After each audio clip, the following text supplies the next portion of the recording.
This week's parasha includes the halachas about Yom Tov, and we're going to discover that the way it presents to us the holiday of Sukkah is deliberately different to all the other Yom Tovim, specifically Chag HaPesach. Even pasuk Korav v'sei parasha Amoedes. So, quoting the pasuk towards the end of the section that tells us about Yom Tov, which is Dabar b'nei Emor, speak to the Intelim b'chamisha Yom Lechidush Hashvi Azeh, on the 15th day of the 7th month. Chag HaSukkah Shivas Yom Hashem. It should be a holiday of Sukkot, which is 7 days long. Shteit in Teras Kohanim. So the Teras Kohanim asks the question, Ma tamad loymar? Why does it have to say this? And he explains, because the Torah tells us we have to sit in a sukkah for 7 days. And I don't know when those 7 days are. Are they the same 7 days that are the Chag, the Yom Tov? Or are they 7 days that happen after the Yom Tov is finished? Therefore, the Torah says, therefore the Torah clarifies that on the 15th of the 7th month, that's when you're going to have the holiday of Sukkot for 7 days. And therefore we know that you sit in the Sukkah during those original 7 days that were allocated as the holiday of Sukkot, and there's no additional week afterwards where you just sit in a Sukkah stam. So the Mefarshim explain what's going on over here. As the Shaila of Teras Kohanim is, what's the Teras Kohanim asking? They're asking, why is it that the pasuk over here calls it the holiday of Sukkot?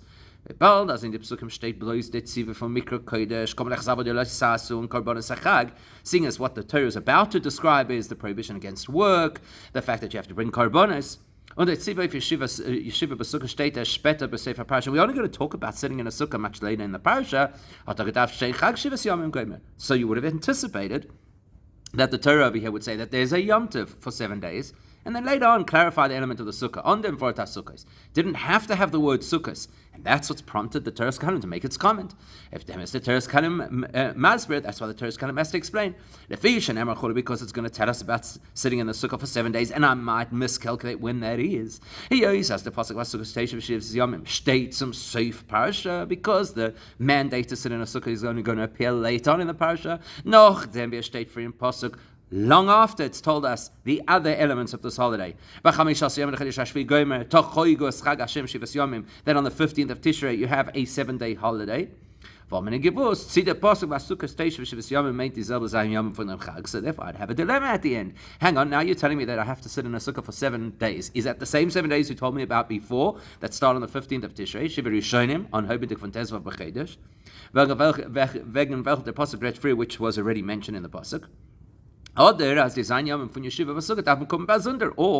the Torah is telling us something completely independent now, that you have to sit in a sukkah for 7 days, and that happens that happens after the Yom Tov is over. That's what the Teras Kohanim is calling the so-called latter 7 days. On Hobendik von dem Tag nach die Zayin Yomim, which would be the day after Sukkot ends, that's when you start sitting in the sukkah. A little funny the way I've said it, obviously, because that gives it away by calling it Sukkot. Therefore,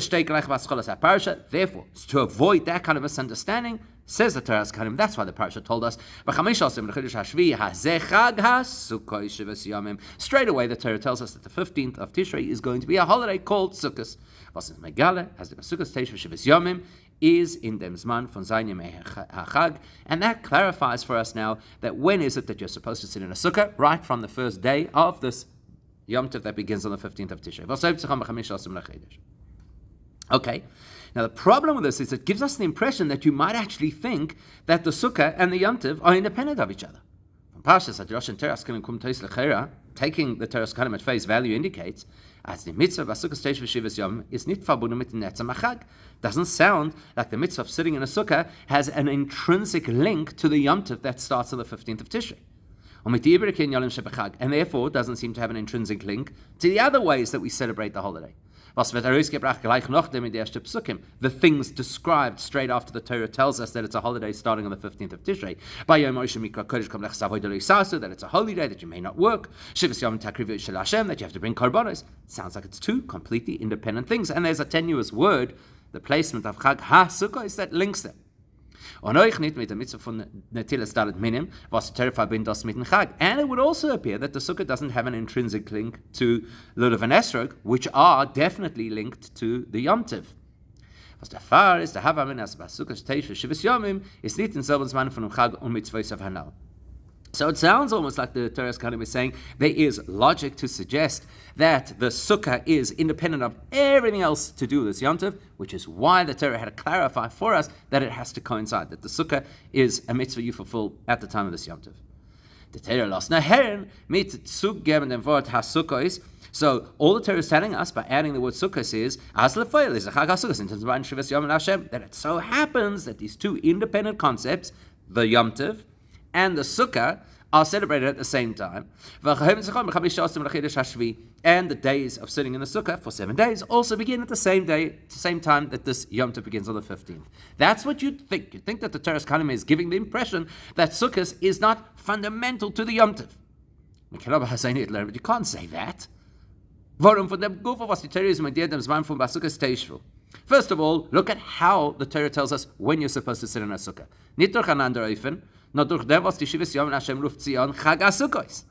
It's because the Torah tells us that this 7-day period is going to be called the holiday of Sukkot. Doesn't that name tell you that this is what it's all about? It's moving. By doing that, the Torah is illustrating that it's not just that you happen to sit in a Sukkah on a time that is already allocated as a Yom Tov. But clearly, the name of this Yom Tov is Chag HaSukkos, so that means obviously that the Sukkah is intrinsic to what the Yom Tov is all about. Noch mehr. Bald, das ist der Shem von Chag is moving, as das ist wie bei jedem Shem, was in ihm sagt sich heraus der Teichen wie in Chag.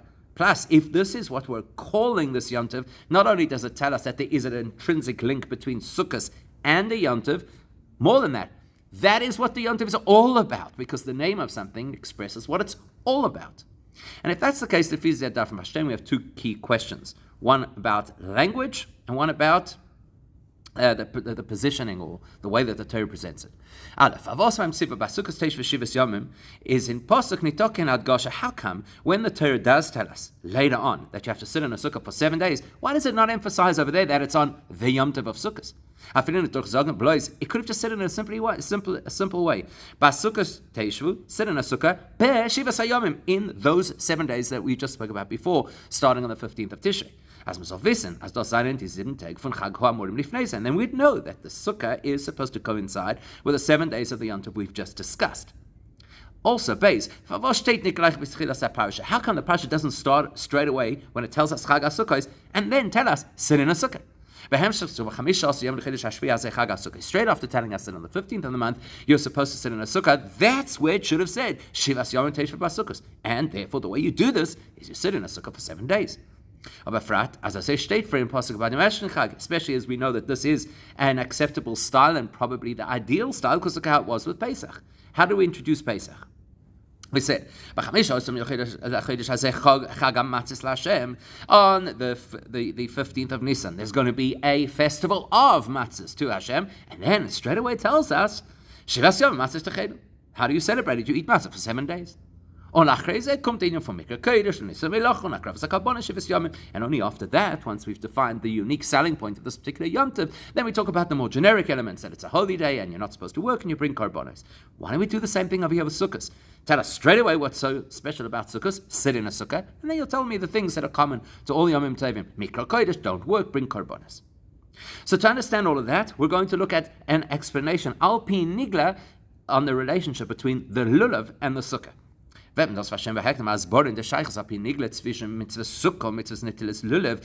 the key lies in the linkage between the Lulav and the Sukkah.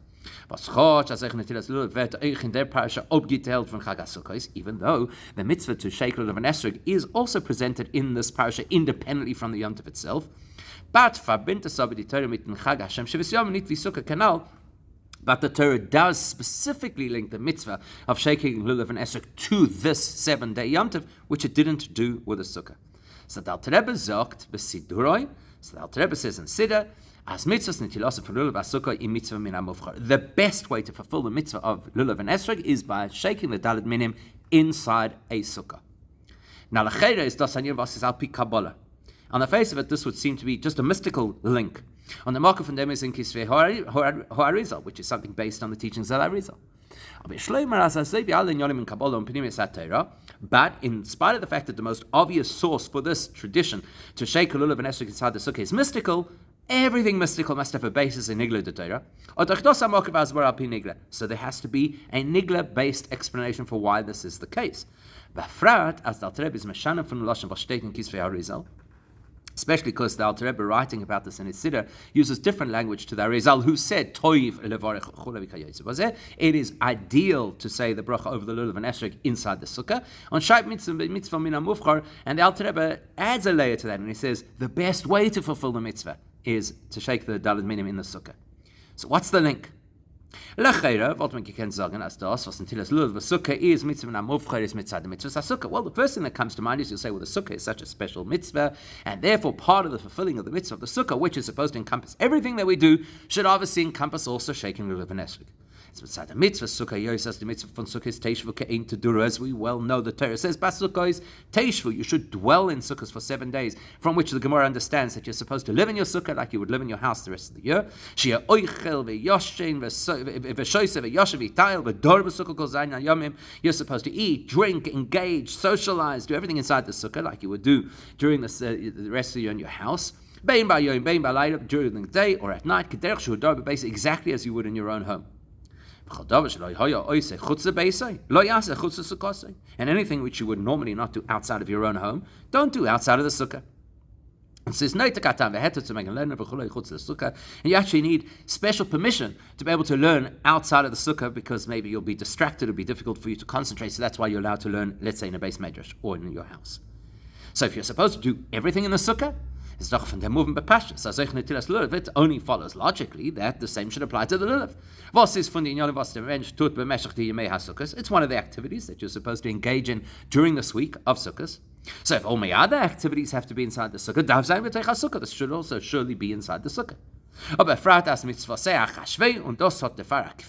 Especially because it's a mitzvah. Mitzvah upgrades the importance and therefore the, in a sense, permanence of the particular mitzvah. It's not like other activities which maybe have to do on a regular basis before it's considered something I do inside the sukkah. Here, the fact that it's a mitzvah already upgrades it to something that needs, so to speak, special attention.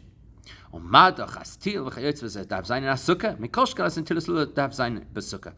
if I do my normal mundane activities inside the sukkah, how much more so do I have to do my mitzvah activities inside the sukkah? So you'd think the reason to shake a lulav inside the sukkah is because the sukkah requires it. Turns out, where does the Alter Rebbe address this question of where to shake the lulav? In the halachos of lulav. Especially when you look at the language that the Alter Rebbe uses. The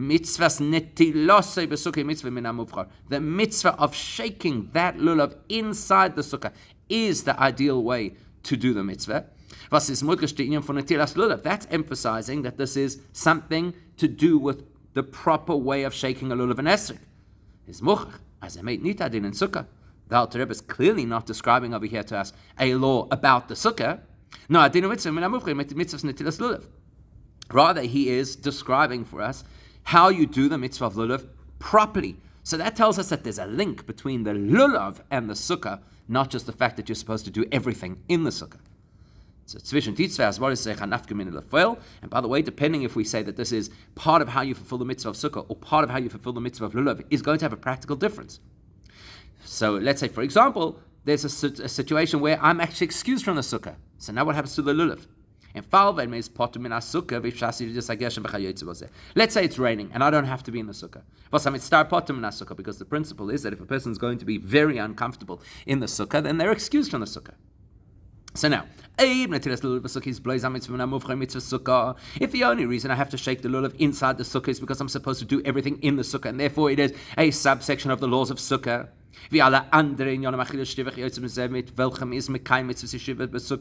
and it's exactly the same as eating, drinking, or anything else that I do in order to fulfill the mitzvah of sukkah, then if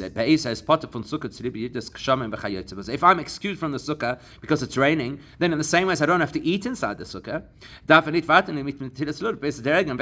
I don't have to wait to be able to shake the lulav until the rain stops, because now I'm excused from having to be in the sukkah. Because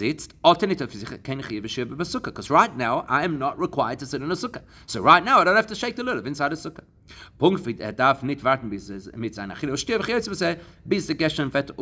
In the same way as I don't have to wait for it to stop raining before I continue to eat. I can eat inside. But if the reason to shake a lulav inside a sukkah is because that is the greatest way to do the mitzvah of lulav, so yeah, now it's raining and I'm excused from the mitzvah of sukkah.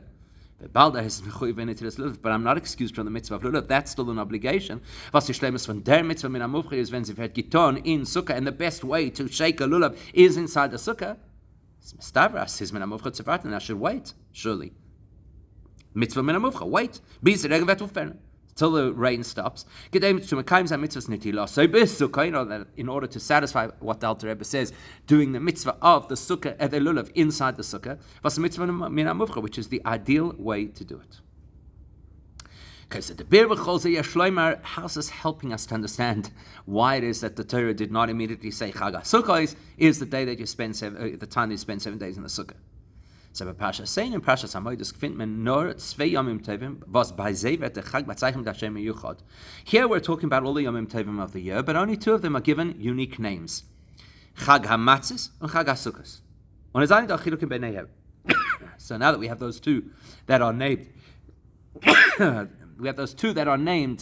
unusually or differently to the other Yomim Tovim, let's observe the differences between the 2 of them. There's some very stark differences. First of all, Aleph. B'Chag HaMatzos steht, straight away, as it's introduced, we're told, on the 15th day of Nisan, you should have a festival of matzos. The Shem Chag HaMatzos steht nicht b'shaychus alle 7 Tag. What's interesting is the Torah is not linking that name specifically to all 7 days, but to the first day of the holiday. Whereas by Chag HaSukkah state, by the holiday of Sukkah, it says straight away, Chag HaSukkah Shivas Yomim Hashem. Straight away it tells us that the name Chag HaSukkah applies to the entire week. Why that distinction? Another distinction, basically, on the other hand. As we've already pointed out in the case of Pesach, as soon as the Torah says Chag HaMatzos, it immediately tells us what we're supposed to do with that information, eat matzah over the course of 7 days. But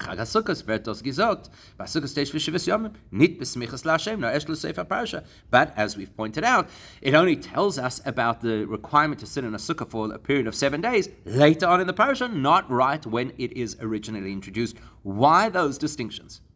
Well, those distinctions tell us the fundamental difference between how Pesach works and how Sukkot works. Schlimmer als die Asbara von die Chelukim kann man ablehnen von noch ein Unterschied, was wir finden zwischen die 2 Chagim. And there's one other very interesting and possibly even glaring difference between these 2 Yomim Tovim that will help us get a handle on what's going on over here. Chag HaMatzos wird b'loshen Chazal und euch in dem Loshen Amorgen b'minig Yisod b'lishem b'nei Adam. Chag HaMatzos, as named by the Torah, when you get into the writings of our sages, or the way that you and I speak in common parlance, is Angura von euch mit der anderen Namen. Has a different name, which we use more commonly. Chag HaPesach. Maschenke bei Chag HaSukkos findet man nicht, als wir sollen anrufen mit der anderen Namen. Yet Sukkos is always Sukkos. We don't refer to it as Chag HaOsif. Sukkos, that's what it's referred to.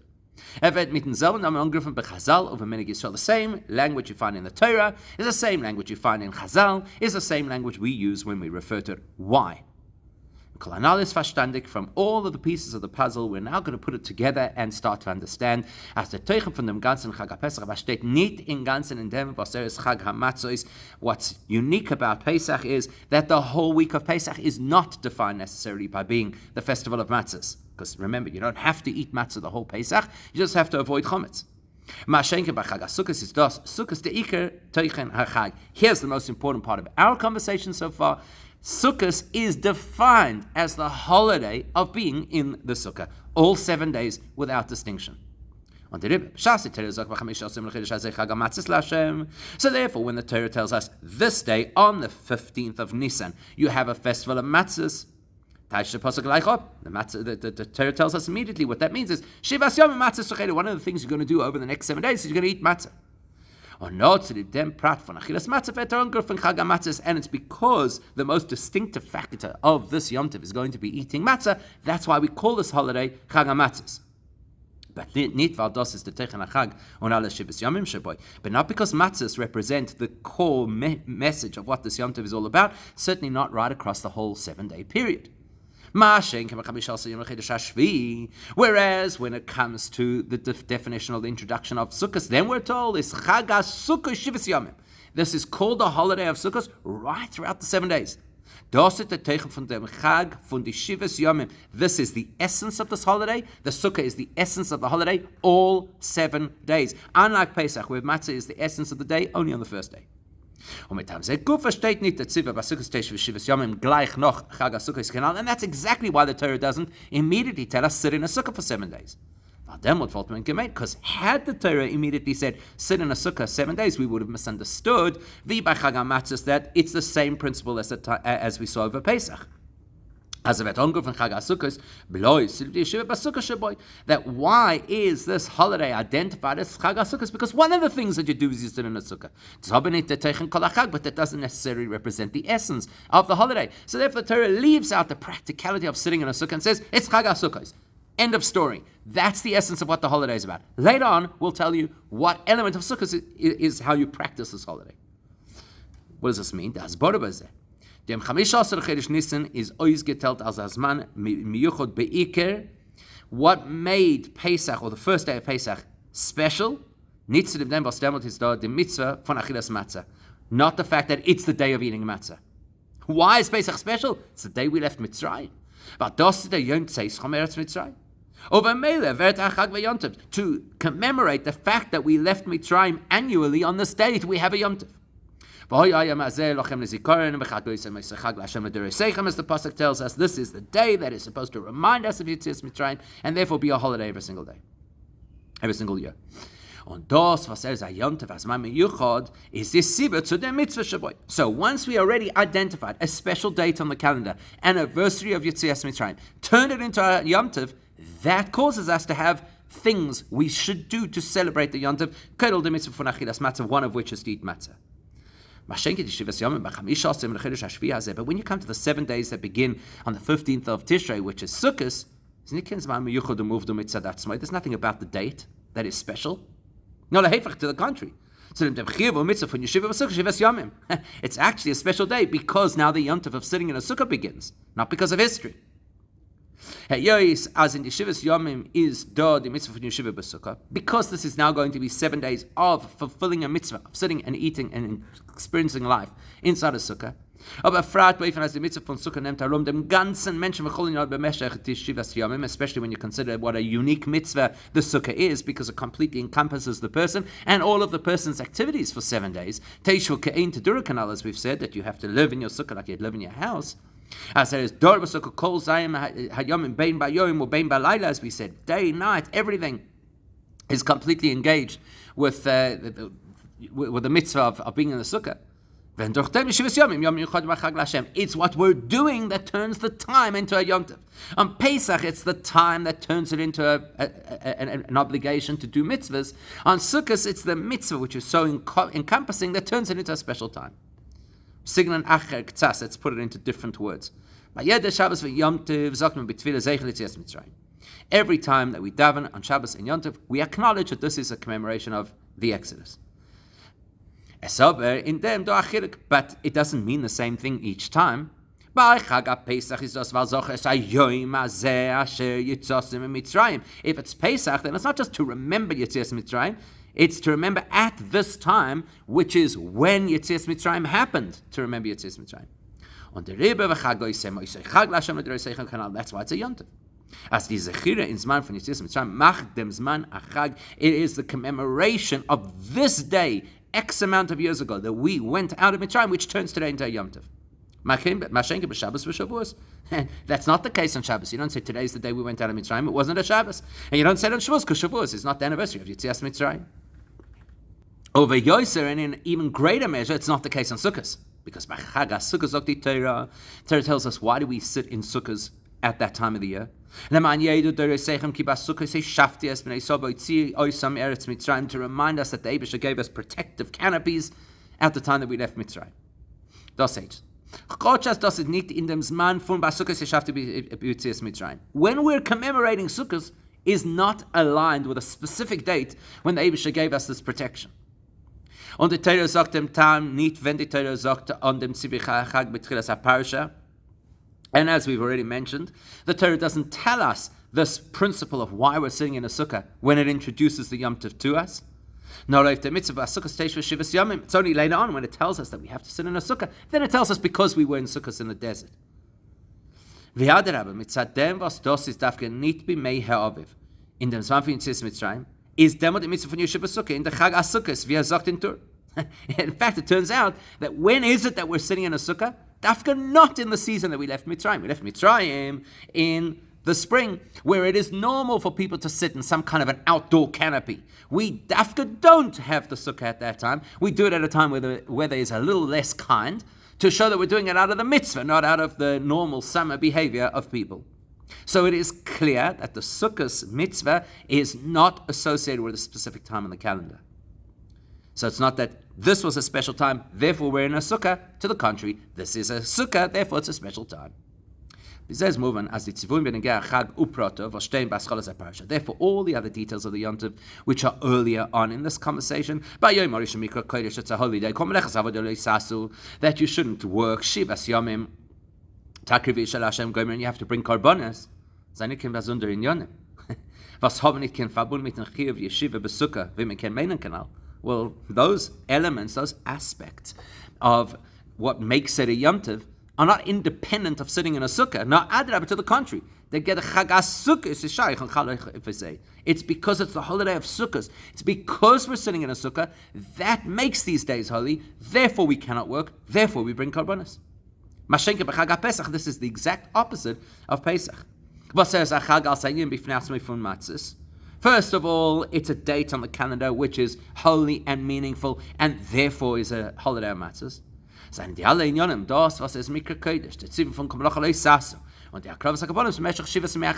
because it's a holy day, therefore you don't work, therefore you bring korbanos.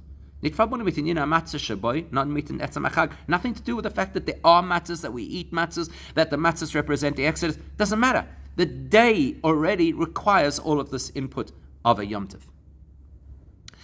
Now let's move on. Und mitzvah von Yeshiva Sukkah und Sheiches von mitzvah Netilas Lulav to the mitzvah von Sukkah. Now we can begin to understand, firstly, overall the mitzvah of sitting in a Sukkah, but specifically going back to the big issue that we raised earlier, why you shake a lulav inside a Sukkah specifically. Because kanal is beim Tzivah by Sukkah's Teish v'Shivas Yomim, Niki Zok Givorim by Sukkah's Teish v'Shivas Yomim. So the Torah didn't tell us you should sit in a sukkah in those 7 days that are already allocated as a Yom Tov. Rather, as the sign from Freya Zayin Yemei Chag, right? Not that it's already allocated as a Yom Tov. Weil das, was man mechuyev zu sitzen, Shivas Yom Basukkah, is nicht der Fall, was das Zayin Shivas Yemei Chag, no leifech. Because the Torah wants us to know we're not sitting in a sukkah because there's an existing Yom Tov. To the contrary, it's because there are 7 days of sitting in a sukkah that turn those 7 days into a Yom Tov. Incidentally, this helps us to have a deeper appreciation of Rashi's comment about Shmini Atzeres. What does he say? When the Gemara tells us that Shmini Atzeres is an independent Yom Tov, so what does that mean, independent? Separate from Chag HaSukkah. Rashi says that means you don't sit in a sukkah, because sukkah is what makes the rest of that period a Yom Tov. Not sitting in a sukkah means, okay, now it must be a different Yom Tov. The regel from Chag HaSukkah is the mesube ve'inim from Yeshiva Basukkah. He is verifying for us that it is the fact that you sit in a sukkah that turns it into a Yom Tov. Therefore, when you're no longer in a sukkah, it's no longer that Yom Tov. That's the essence of this festival is about being in a sukkah. Put it differently, you make the Yom Tov by being in the sukkah. Whereas when it comes to Lulav and Esrog, there the Torah says you take it on the first day. Now that it is the first day of a Yom Tov, the Yom Tov being made by the Sukkah, then you have an obligation to shake and bench Lulav and Esrog.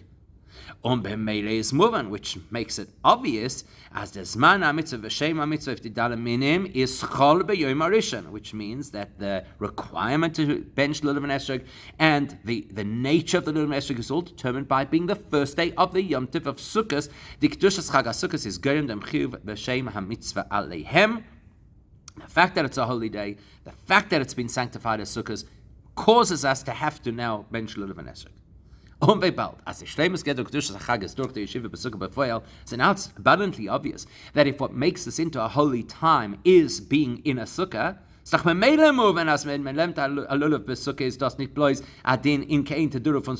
then it's obvious that when you're shaking a lulav and esrog inside a sukkah, you're not just fulfilling another subsection of the broad principle of spend your life in the sukkah for this week. No, das is adin in netilas lulav. This is how you fulfill the lulav. Es is mosif shleimus in dem shem bekim mitzvah fun lulav mitzvah min amuvchar. This is what completes the experience of benching lulav and esrog. Because the lulav and esrog is only a lulav and esrog because it's a holiday, and the holiday is only a holiday because of the sukkah. So where does the lulav and esrog belong? Inside the sukkah. That's all from an halachic perspective. Now let's look from a pneumistic perspective. Of course, we know that there's a very big distinction between the nature of Pesach and the nature of Sukkot, and that's going to speak to what this teaches us about the spirituality and, more importantly, our avodah.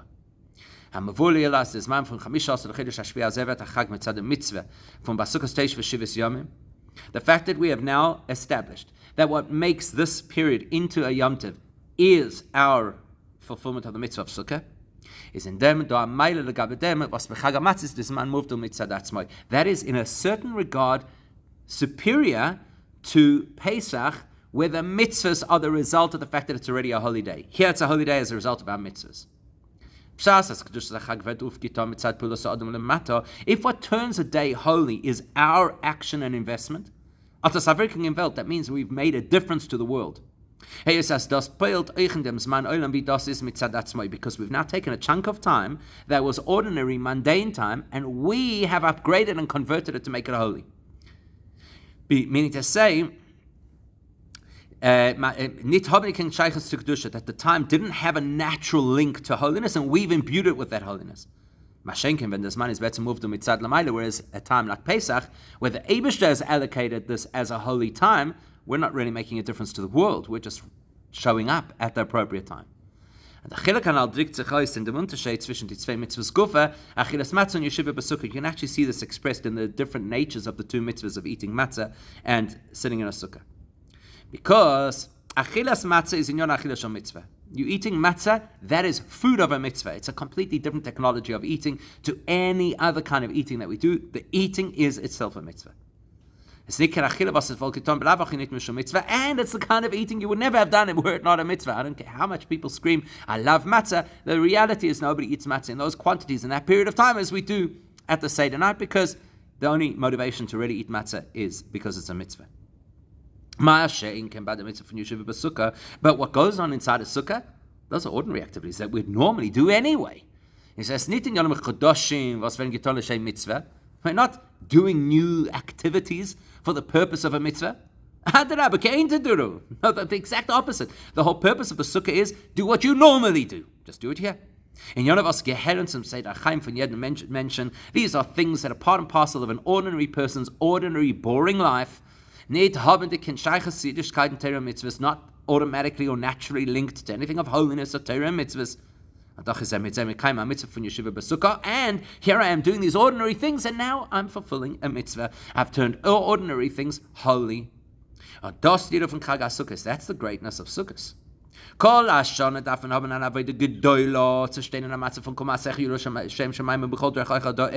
The whole year around, we have to be so super focused in order that what we're doing is actually directed towards the Eibishter, or is in fact imbued with holiness.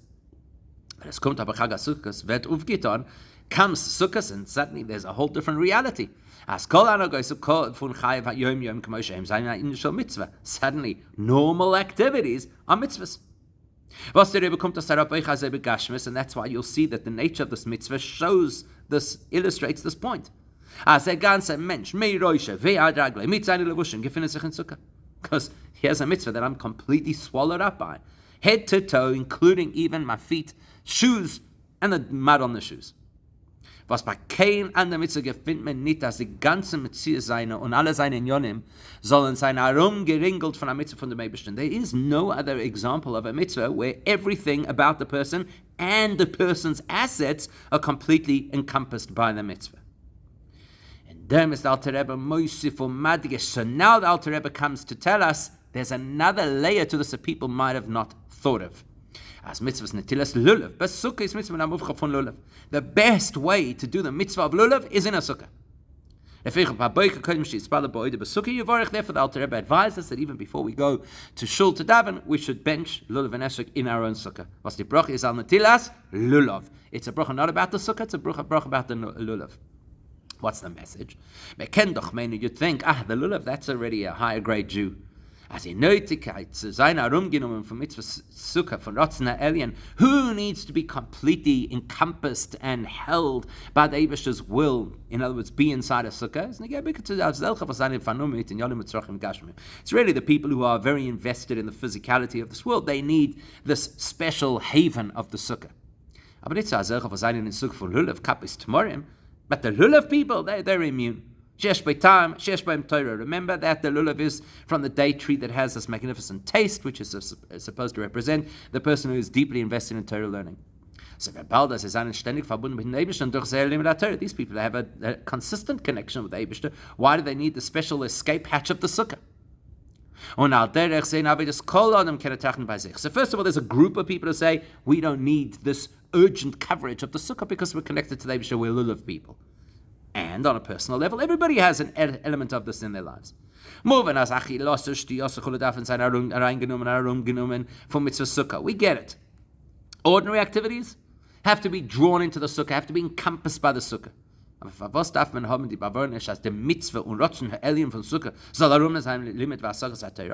is it that important that my Torah learning, I also learn Torah, I also have my moments of connection to the Eibishter. That also has to come into the Sukkah, that also has to be encompassed. Of course, a Torah scholar also has to engage in mitzvahs, because the Gemara famously tells us that if a person claims they only have Torah, we know they don't even have Torah.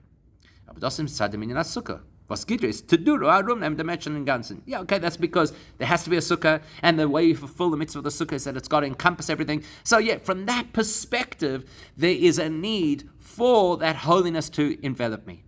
But who says that my Torah actually needs it? Shouldn't be a mitzvah, shouldn't be a consideration in the lulav aspects of my life. If I'm already learning Torah, I'm connected to the Eibishter, I don't need another layer of connection. When we tell him as mitzvahs the ideal way to fulfill the mitzvah of the lulav is in the sukkah. It's mitzvah min Torah. In order for a person to really understand Torah correctly, they need to be in the sukkah.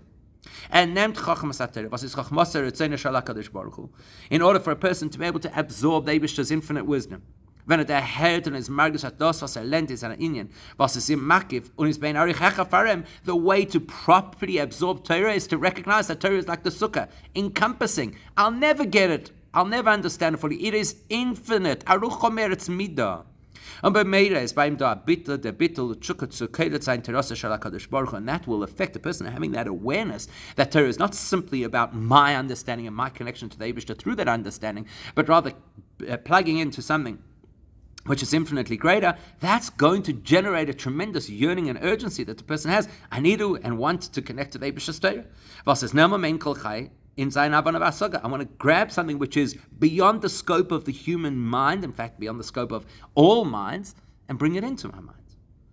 And that's going to take a tremendous bittul. The exact opposite of the person says, I am a well-known, well-versed scholar of Torah.